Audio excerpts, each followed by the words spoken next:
Up. I was down, but now I'm up. Yeah, this all God, this ain't no love. Yeah, I used to be stuck in that mud. Yeah, I was down, but now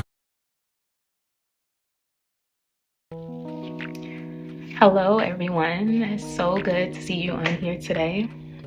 Please comment, let me know how you're feeling and even how this video or how some of the previous videos made you feel.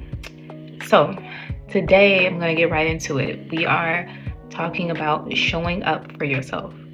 How do you show up for yourself? This is super important because how you show up for yourself is how typically your outer world shows up for you. It's usually a reflection of how you show up for yourself.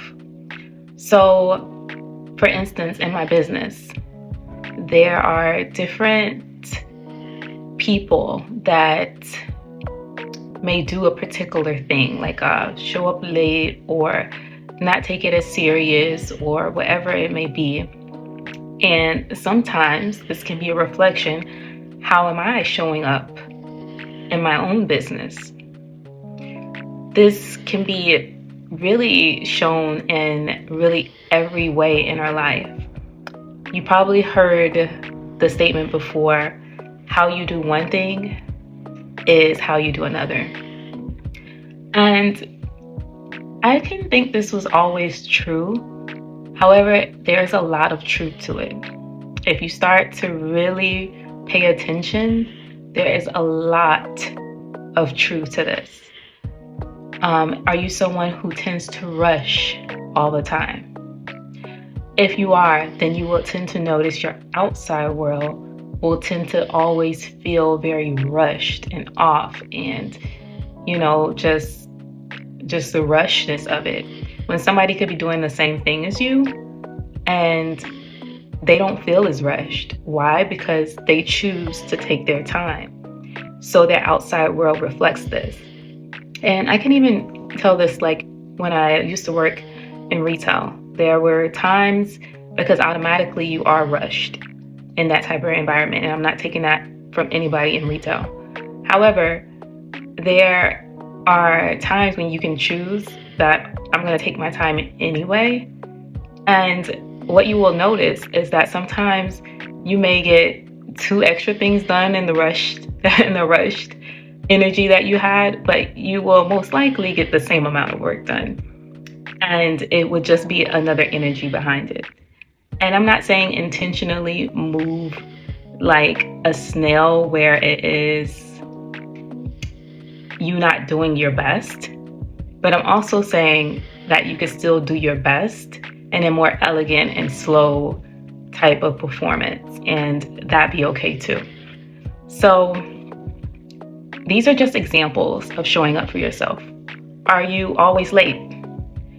Are you always notice that thing that you're probably not paying attention to or you don't show up for yourself in, and how that slowly starts to dip. And then what happens is when that dips, then you'll start to notice it filter in other spaces in your life, which is why it's really, really important to pay attention and to really form a holistic relationship with yourself. In my last video, I talked about how important this was. And, most of these ideas and most of what I will be talking about, you'll notice that it all intertwines, because essentially the core of it is really simple.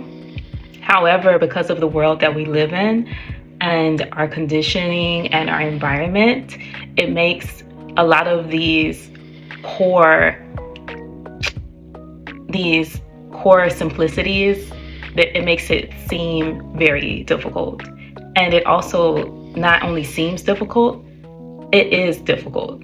And to be honest, depending on where you are in your life, how long you've been doing something, what you're responsible for, it is more difficult to really show up for yourself in a different manner depending on where someone else is. However, that person may be dealing with something completely different that they have a hard time showing up for. So we have to remember to not compare ourselves to other people and to really just work on our inner self. Other people can be reminders of something that we need reflected back to us, maybe even something that we need to work on. But it's very important to not take it personal, in a sense of taking it personal where we lose that self-compassion, where we lose that grace for ourselves, because sometimes when we lose that, it keeps us in the same pattern and in the same loop, because we're losing that acceptance. And we can still have acceptance and we can still grow. Actually, I feel like we need that part to grow, because once we become accepting and judge that particular thing less, then it gives us space and room to grow. Because if we're clenching on, it's just like a clenched fish. This is no room to grow. But once we release and accept and then decide to choose differently, that's when we tend to grow and we tend to evolve even quicker and even faster rate. So I'm just coming on here to remind you, please show up for yourself. It's super important. And how are you showing up for yourself in different areas of your life? So comment below, maybe about an area of your life that you're still working on showing up, or an area of your life that you noticed you started to show up differently, and then maybe things started to shift in your life. It will be really awesome to hear from you. And if this really synced in for you, then book a call with me and let's talk. Let's talk about it. Let's see if you would like to go further, if you need some support. I am always very, very happy and excited to hear from you. So I will end this here, and I would love to talk to you soon. Bye.